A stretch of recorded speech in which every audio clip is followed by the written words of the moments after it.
Welcome to Credit Union Discussions, the podcast where we meet exciting people from the world of credit unions and discuss the latest news and trends. Welcome to the first podcast of Credit Union Discussions. In this episode, myself and Finbarr of Bantry Credit Union have a great discussion covering my ability to represent small and rural credit unions, given that I'm from a large urban credit union, the share cap being introduced by credit unions nationwide and its impact in particular on our older members, and I outline a simple solution to the problem. Social housing and its importance to credit unions, and also an innovative way to fund more social housing.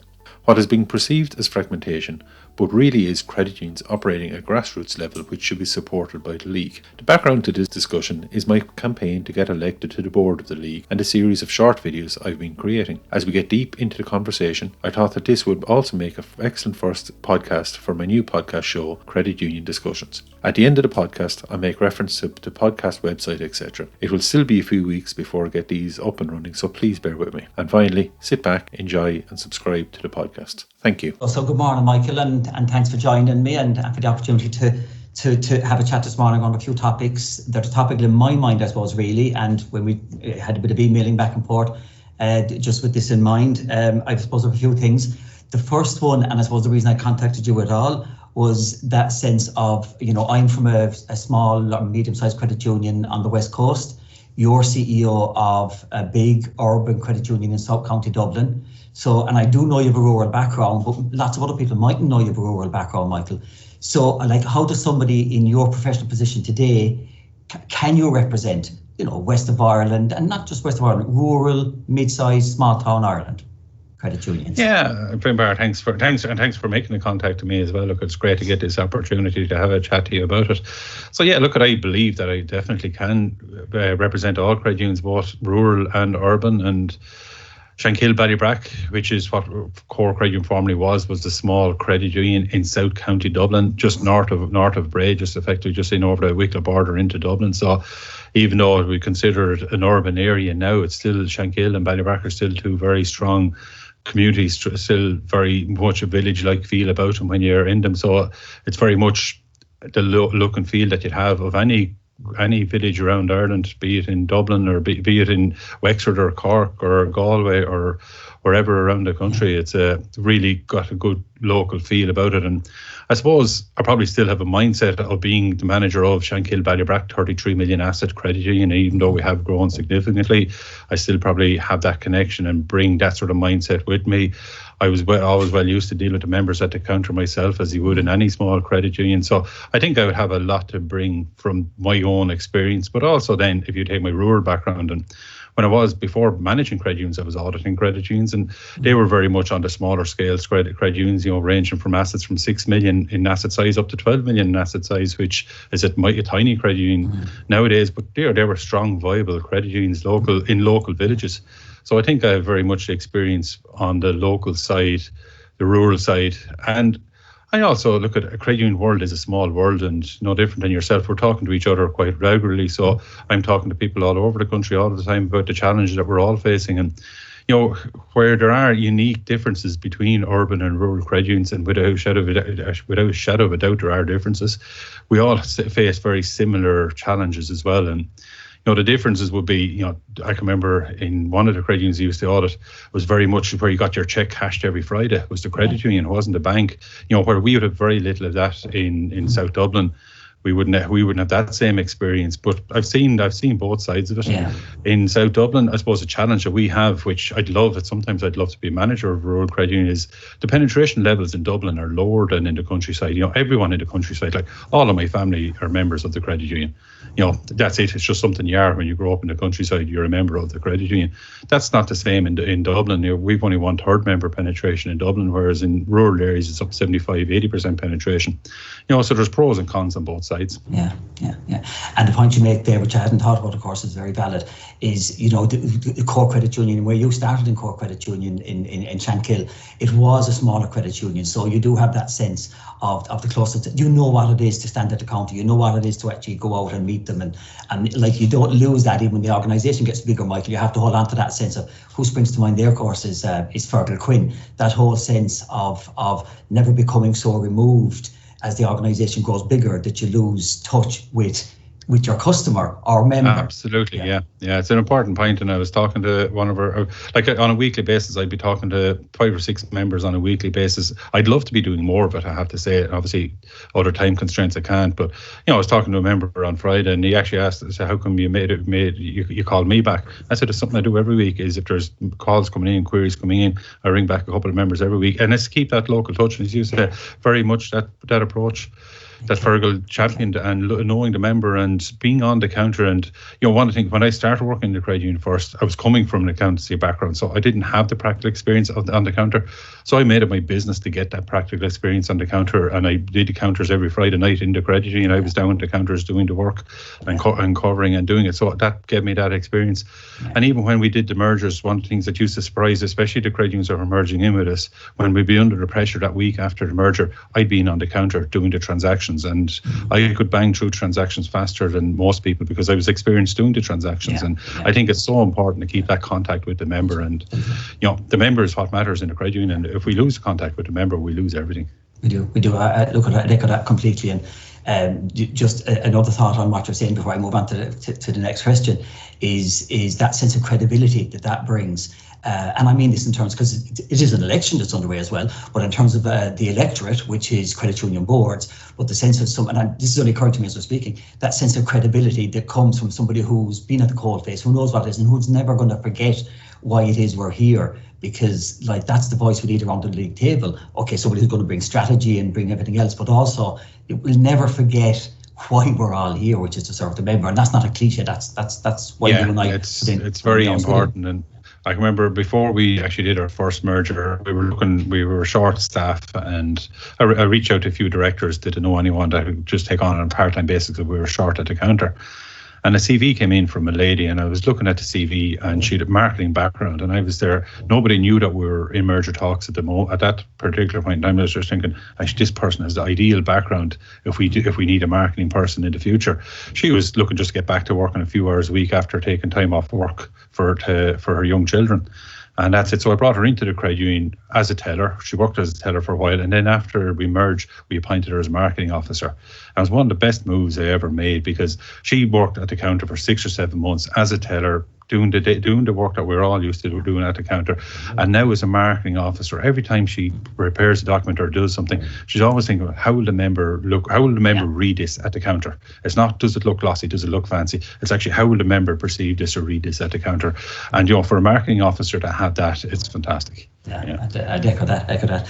Turning to one of the big issues, which is reality for all of us, and it's topical, it's reality. It's one of the more important challenges we have to face. Is obviously savings, the growth of savings, and the limits we've all had to introduce, share cap as we know it. So just to set the scene from Bantry's point of view, Michael, Bantry introduced a share cap last July of 30,000. First time we introduced any limit below the 100,000 legal limit. Two things that struck me at the time. It led to the longest, many things, but it led to the longest discussion at a board meeting that I can remember on any single topic in the 20 years. And what that said to me was, from a director's point of view, like there was almost a sense that this is anathema. I mean, if we think from a volunteer's point of view, and a director who was given up voluntarily to come in and do their bit for their local community, because that's what a director of a credit union is doing.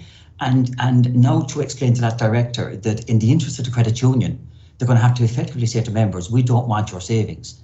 When the director is saying the only reason I got involved in credit unions is that, so that whole, it is anathema to their mindset. And the second concern that was driving the board at the time was concerns around elderly members and the security risk. Let's call it what it is, the security risk that reducing savings limits in a credit union was posing for those older members. I suppose two things, Michael, the issue in general, but also what as a league board, or what can the league board do around that whole giant issue?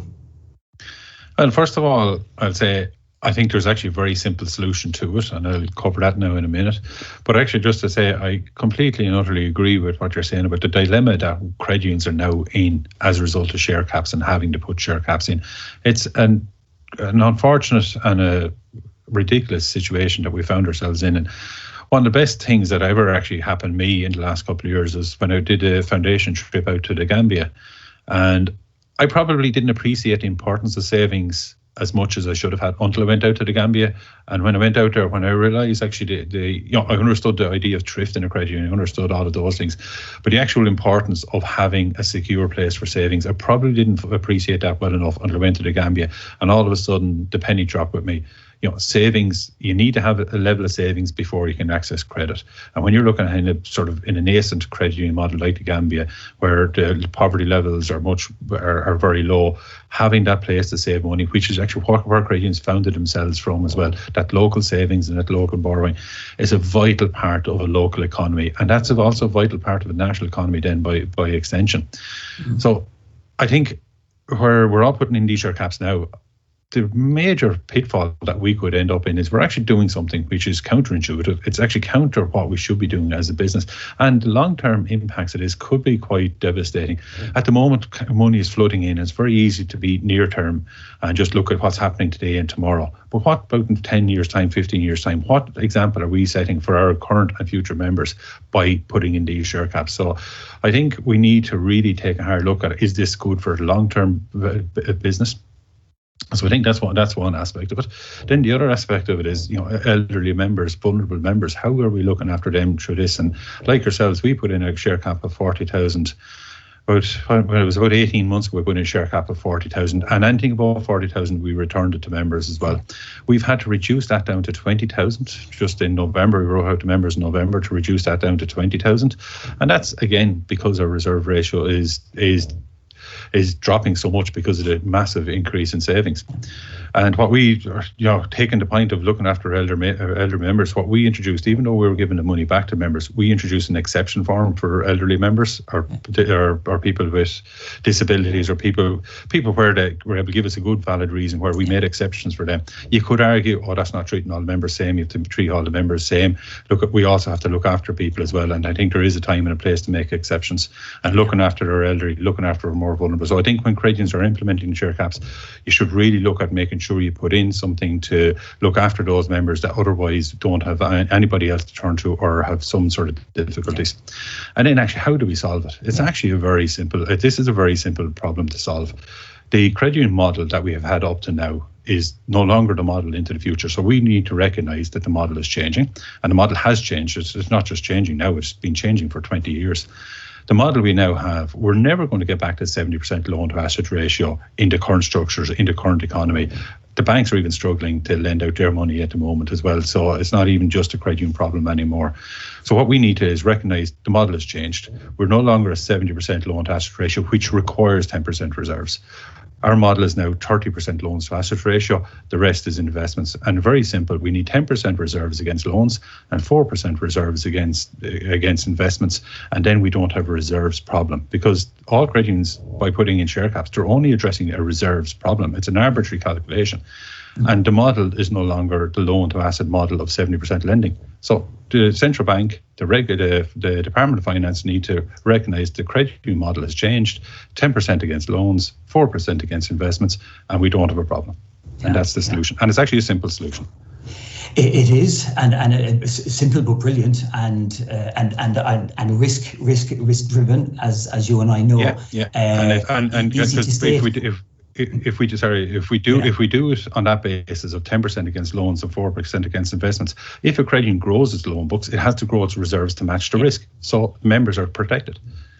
Completely in agreement with you. But you and I know the challenge with that one is that the people who we need to convince on that mind shift, on that change of regulatory measure, is the central bank. And that's where in the chat, obviously, and that is the role of the league, of course. And if you're elected to the board of the league, that will be one of the roles, as I'm sure you see it, to campaign and to explain. But in terms of an international context, Michael, would there be international comparisons which might help in that regard, where there's different regulatory requirements around capital requirements, which would direct us, which would help in that argument? Because what we come across absolutely. Like, we don't even have to look very far away from it. All we have to do is look across the border into our fellow credit unions up in Northern Ireland. There's a different approach to regulatory capital both in Northern Ireland, the UK, in America, in all other credit union jurisdictions that I'm aware of. It's not a risk-weighted system as per Basel, but it is a risk-weighted system. It's a more simplified system than the Basel requirements where the banks have to comply with, but it is a risk-weighted system. And so it's not even something new that we're talking about here. So it's well established. I wish you and your colleagues on the board, please God, you've been elected. There's nothing more fundamental, challenging, facing the next league board than that issue, I would think. Yeah, the biggest challenge facing credit unions, there's a couple of key challenges facing credit unions at the moment.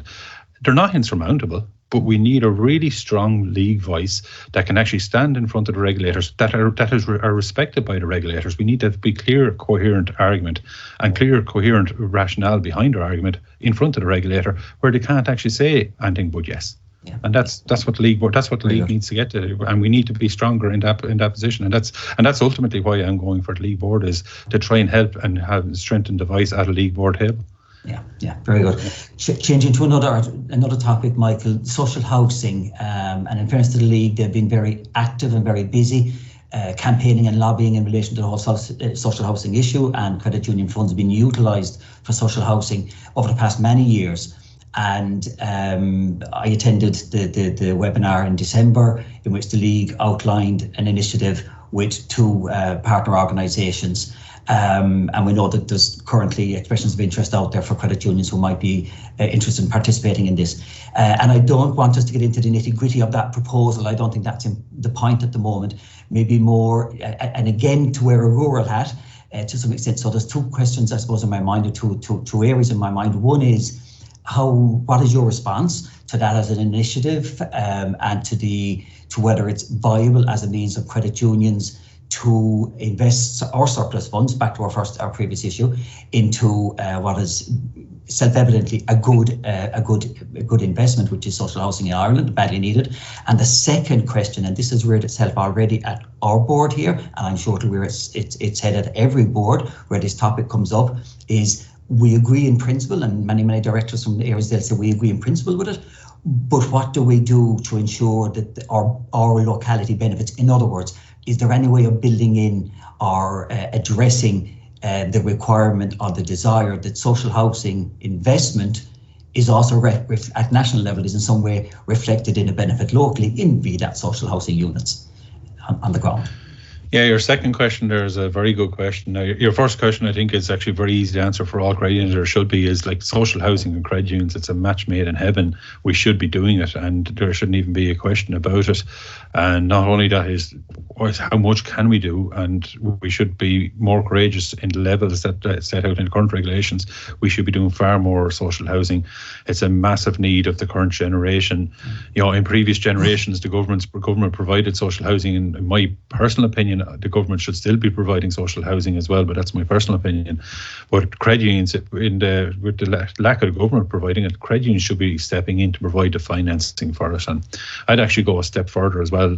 And currently, actually, just on the approved housing body, that's a project I've been working on myself for about 18 months now as well, on approved housing as well. So I've been working quite a bit in that area myself. But as credit unions, there's another product I'd love to bring to the sector for credit unions, and that we can actually provide our members with, and this would dovetail really well with social housing, is a pension savings account, where credit unions provide pension savings accounts for our members, and the members can get tax deduction on it. So rather than a member having to put money into a pension product provided by a life company, they can take a pension savings account from the credit union, see the money going into it, look at it every year. They can't get it like any ordinary pension, and then we can use that money. So it's long-term savings, effectively. We can use that long-term investment in social housing and actually ramp up. Don't be restricted by our 18 billion of assets that we currently have. We should be able to grow our assets by another 8 or 10 billion through pension savings. So it's the community saving for their long-term future and using those funds to provide long-term housing.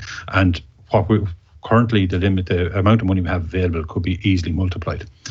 So then on how do you make sure that the social housing is done on a local level? That will be very difficult because that's driven by the approved housing bodies themselves. Yeah. And they will ultimately put that money into where the greatest need is. And you're talking about urban areas is where the greatest need is. But again, I take my brother and his mother-in-law. She's living in social housing in Kilkenny. And it's a fantastic housing complex, small housing complex. She came back from England a number of years ago, retired back, paying a small amount of rent on a weekly basis into a fantastic local, community-driven, in a local rural village in Kilkenny.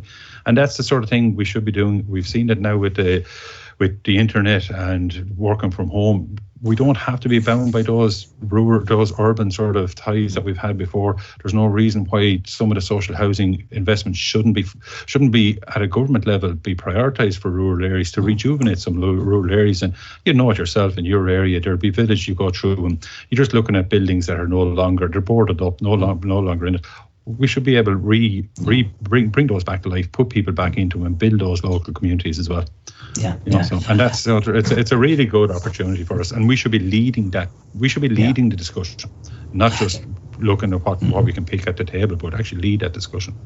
Certainly, I'd echo what you say there, and that whole sense of the opportunity in rural Ireland and the catching the mood of the nation. We all know 2020-2021, and it is a change. It is a permanent change. The shift to that work-life balance, rural, the opportunities, and we know that's one of the good outcomes that there will be of COVID. I think it's also maybe worth saying here is that credit unions also have to, and this is incumbent on all boards, to think nationally as well as locally. Like we're not just like parish pump politics, and we can't. I'm deliberately putting up the parochial in a sense, which Michael, as you know, and in fairness, we do represent our local communities, and I'll die for my local community the way you will go to battle for yours. But we all have an obligation also to think of the national community, and it is enlightened self-interest anyway from a credit union point of view, that if we have surplus funds here at Manchester Credit Union, even if there was going to be a housing development here in the next 1 or 2 or 3 or 4 years or whatever the case might be, clearly it is of national benefit and therefore a benefit to the whole country that our funds can assist a social housing development, whether that's going to take place in Cork City, Limerick City, or somewhere closer. So I agree, we have that obligation. Absolutely, and even on a local level, when I look at what we're doing, and I know we've got a particular advantage to be able to do this at the moment now as a result of the mergers. But as a result of the mergers, we actually have a lot of excessive office space. Where 6 credit unions had 6 boardrooms. They had 2 or 3 meeting rooms in each credit union. So we have a lot of surplus space. So what we're actually working on at the moment with one of the approved housing bodies, and we hope to have stuff signed shortly with them, is we're actually converting some of our excess space into social housing units and selling them to TUA. So that's what we can do just in our local area to help our local community. And other credit unions, especially credit unions that have gone through mergers, can look at those initiatives locally as well, and actually can we actually put our property that we have to good use locally and make sure that we get those social housing units. It's unfortunate credit unions themselves can't invest directly in social housing. It'd be fantastic, but there's risks around that as well, but it would be great if we could. Great. And moving on to another one, which is kind of a bugbear, I suppose. A perennial issue for me. I'm 20 years involved. Michael, you're however long. And it's the fragmentation at national level. So we've had, obviously we've had the league, and in fact, in my very early days, just when CUDA was being formed, so we had 2 national representative bodies. We know that more recent years, in the past couple of years, what we're seeing is the proliferation of credit union service organisations. I've heard mentioned, I think you were a director of PAYAC in the past, or maybe currently. We obviously have Metamo, which is quite obviously hit the news last week or the week before. We've Cultivate, and I should declare an interest. I am on the board of Cultivate, the farm loan product, and with others. And the motivation for all of us is the same, I'm sure. My motivation for Cultivate is probably the same, your motivation for PAYAC and so many other initiatives, which is to do our damnedest to deliver products and services for our members that the national bodies weren't. And that's the root cause of fragmentation in Irish credit unions, as far as I'm concerned. But there's no point us fighting old wars, and there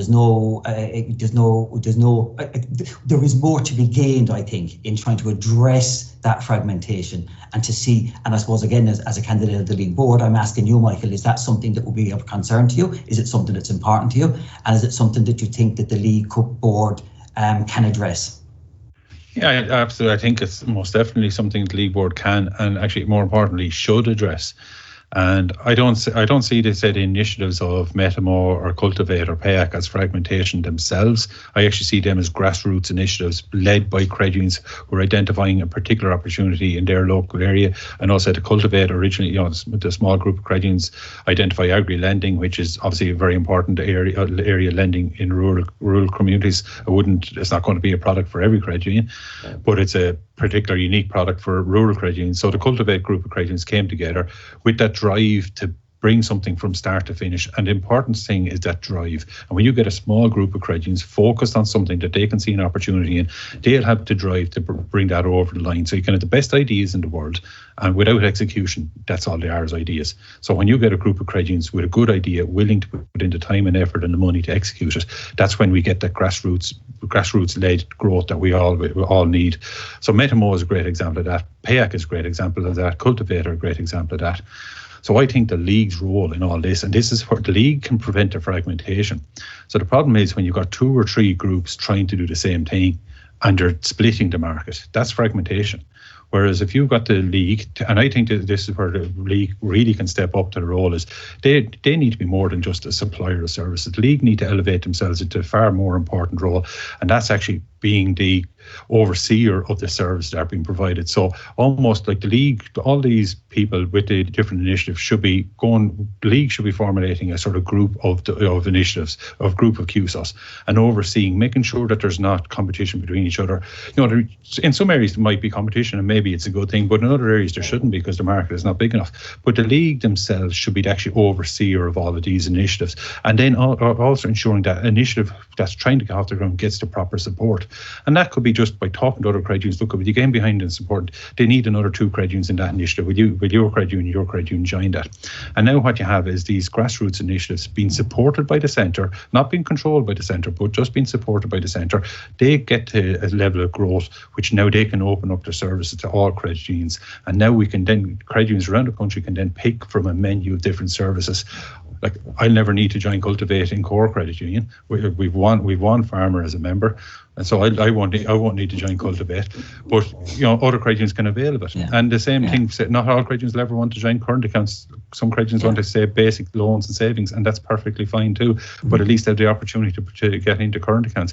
And then Metamo, you can see with their commercial lending initiative that they're bringing forward. So that's something all of us credit unions get into it. And then at the end of the day, the members have a greater access to a range of services. And if we provide that to our members, then all credit unions will look forward to a good future. So I think the League has a really important role to play almost as a referee to ensure there's a fairness among those credit unions and make sure each of those initiatives have the support that they should have. Thanks, Michael. And that's actually very interesting. I hadn't thought of it at all after I admit in the way that you're outlining it there, but it's very appealing. And I agree with you that these CUSOs and these groupings are grassroots, need-led and so on. And that's true. And I suppose I was still seeing them in terms of fragmentation, in terms of we have a variety of providers, or we have local providers. But the way you're seeing it there, which I haven't thought of before, is that whole sense of the League as some kind of overarching or referee or facilitator at national level. My apologies to phone. At national level, and that the League doesn't have to be the deliverer of agri-lending and every product and at all.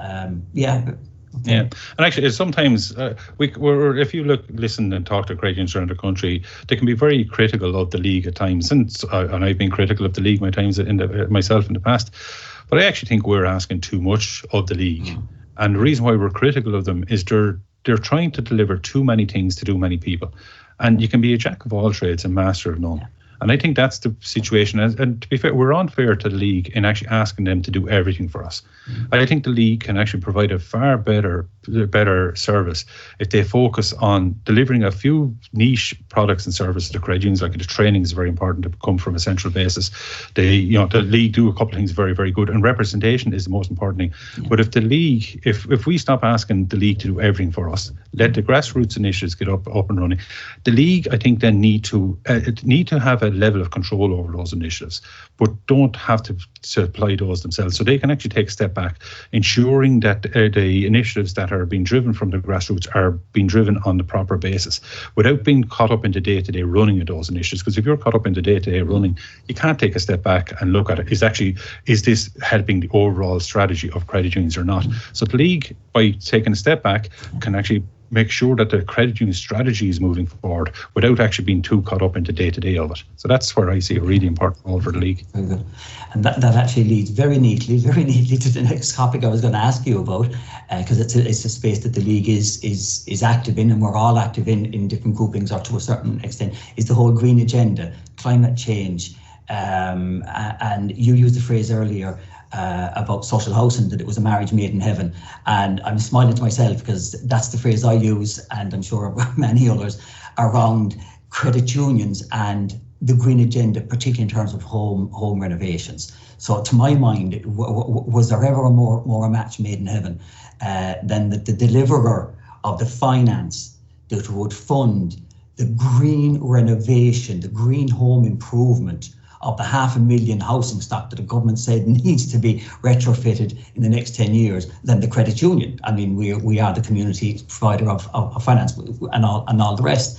So with that as the context, and with the different providers, and I'll advisedly use that, maybe shy away from the word fragmentation, but there are a good many different groupings now exploring green loan products, green home improvement products within credit unions. I mean, so obviously the league is there, CUDA is there, and I'm sure everybody else is thinking about it as well. So what are your thoughts around that, Michael? Yeah, look, obviously the green agenda is something I would be particularly interested in myself, and we're living in our house here. I think we're in it 17 and a half years now, and that we moved into it 2 weeks after my son was born. So we're in it 17 and a half years. So we put in a heat pump in our house 17 and a half years ago with solar panels on it. My brother thought I was after falling off the deep end altogether, because nobody in the country nobody even knew what a heat pump was at that stage. It was all new. So even though 17, 18 years ago, well before we got to the sort of this green agenda, we were future-proofing our house with the heat pump, solar panels and all that. So the green agenda is something I have a big interest in myself. And I can remember back in the accountancy days, I had a few clients who were involved in the green agenda as well, and obviously people I would have been talking to quite a bit myself at the time, and approaching Enniscorthy Credit Union for a green loan, or looking at set up a scheme for those clients where they could actually offer loans to their potential customers. And I was talking to Enniscorthy, and the answer, and this is the answer, the perfect answer from a credit union is, look, we give loans for everything. If you want a helicopter, we'll give you a loan for a helicopter. If you want a wind turbine, we'll give you a loan for that as well. But I think the point you're making, and the point is, we need a concerted effort to actually make sure we have a national initiative for green energy and green loan support in green energy. And I think here's an opportunity for this, because if you look at the league and some of the weaknesses of the league in the past, it's not weakness of the league, it's actually weaknesses as such of what we're trying to do collectively at a national level. So the league have a great sort of national advertising campaign, but they can sell nothing, because every credit union in the country does something different. So we need to come out with a green loan. If you look at On Post last year, they got a huge amount of media attention with their green loan. They have a national loan with one rate of interest, one way of assessing the loan. Credit unions we actually need to wake up as individual credit unions. We need to say, okay, we need a green loan here, but we also need to have collective underwriting, not collective underwriting. All credit unions have to sign up to the same underwriting criteria. It's no use having half the credit union saying, you need to save for 10 weeks before you can get a loan, and the other half are not. We all need to sign up to the same rate of interest on it. Okay, every credit union has different cost base and different things like that, so we need to make sure that each credit union can afford a rate of interest. But if we could have a green loan with the same underwriting criteria, same rate of interest, then it can actually be advertised on a national basis, and every credit union can benefit. Because we've got some large credit unions in the country now with a massive sort of footprint in their particular geographic area. There's lots of small credit unions out there who haven't got the marketing budgets. The national advertising campaign is great for raising general awareness, but if we can go out there through the national advertising campaign and actually sell a loan nationally, all credit unions will benefit, not just on the green loans, but the green loan advertising will bring people into small local credit unions for other products and services as well. But we need to go a step beyond where we've ever gone before and agree collective similar underwriting and similar rate of interest across the board in the story. And that's not something that many credit unions might like to sign up to, but if we want to do this properly at a national level, and then we could actually make that, and we'll make a huge impact then, and the fragmentation will soon disappear then, because everyone would row in behind it. If we deliver the numbers, people will row in behind. I agree. I'd echo that completely, and I think an added dimension to it is if the league is to be the initiator of that, the primary driver, is to be generous in its openness to others who are active in this space. Be that CUDA, be that Metamo, be it Cultivate, be it whoever it is, because all of these bodies, we're all thinking about these products as well. I mean, I would say Cultivate is thinking in this space as well. Why is Cultivate thinking in this space? You know, everybody's thinking in this space. And I know there's individual credit unions who have their own green loan products, and there was Energy Union in Cork, an initiative as well. So the league to be open to these different initiatives, to be generous in its response to them. But back to the point you made earlier, that the league still has that. It is the primary national representative body. Absolutely, And there's no reason why a product like that couldn't be delivered, say, via the league, collectively bringing everyone together, but through Cultivate as the people with a loan application sort of process that can easily be put out nationally, and it doesn't matter about what IT system you're on, because you've got a simple online web application. And that's the thing we need to think about. So CUDA, the league, when it comes to these initiatives, these are for our collective strength. And I'm not a believer, there was a split 20 years ago. I believe in working with each other, and I've never closed the door behind me in my life before, and it's not something I plan on doing now. And we might follow each other, we might compete with each other on certain things, but we can collaborate on other things. And that's healthy, and that's mature, and that's the approach we should be taking to this.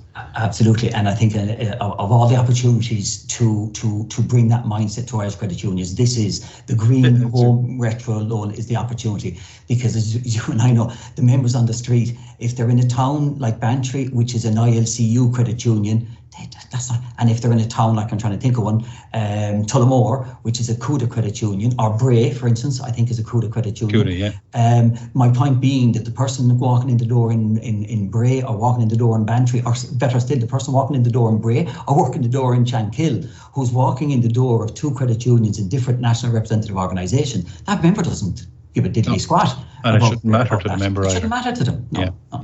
Absolutely not. And for an awful lot of members, they see credit union as a brand. And I think that's something we need to strengthen our credit union brand. And that's been watered down over the last couple of years as well, with proliferation of different logos around credit unions and things like that. So we need to not forget about our strong credit union brand. And I have it from friends and family regularly in the office. So when you're going to get a transfer from Dublin down to Wexford, because they just think we're all one organisation, and that's the reality, and that's great, because it's a strong brand, and we need to keep that. I'm going to finish on in a second, but actually the last point you made there, I think is also worth holding on to and bringing forward that sense of the dilution of the brand, because we're all doing it. We're all going off doing our own logos, and we all have our taglines, and that's fine, because we represent our local group, our local communities, and we are individual. But I agree with you. We need to never lose sight of the credit union brand itself. Michael, the last thing I was going to ask you was actually something I was going to talk about at the very start, was just how is the campaign going? And insofar as you can gauge these things in a virtual world, how are things going?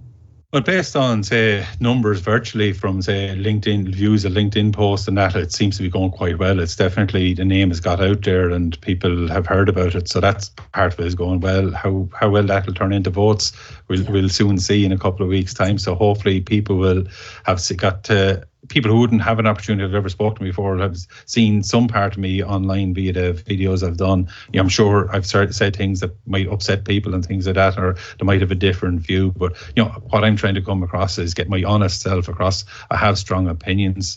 I also listen to people and that as well. So look, I believe that we need a strong representative body going forward. I actually believe in the strength of local credit unions on the ground as well. And I think the way if we want to be strong in the future, is we actually enabled credit unions on the ground locally to bring forward the grassroots initiatives, because I think that's the strength of credit unions. If you look at how were we so strong, how did we become the most successful credit union movement in the world with the highest level of penetration, it's because it was from the local parishes in the communities, everything driven from the grassroots. And I think that's where the strength of credit unions is. And I want us to go back to that to make sure we can go forward. So I think we have to go back to our roots to make sure we can go forward strongly. And that's ultimately what drives me. And I really believe that we can actually do that. And by doing that, I think we can do an awful lot more for our communities in the future. And I think one representation body is the way to do it as well. And that'd be my ultimate long-term goal, is one strong representation body in the country, ensuring that we have a very strong voice in front of government.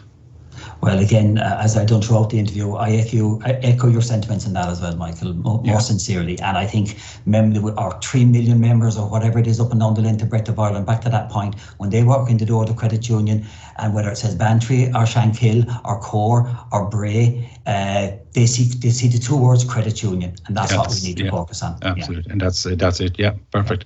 And Finbarr, thanks for reaching out for me. It was great to have this conversation.